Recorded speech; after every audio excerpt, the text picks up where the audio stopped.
To begin, open WhatsApp on your phone. Then tap the three vertical dots located in the top right corner. From the drop-down menu, select Settings. You will now see the QR code icon next to your name.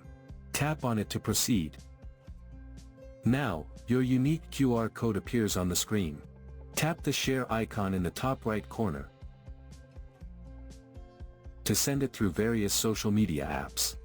Others can simply scan it using their WhatsApp camera to add you as a contact. To scan someone else's QR code, tap on the Scan Code tab.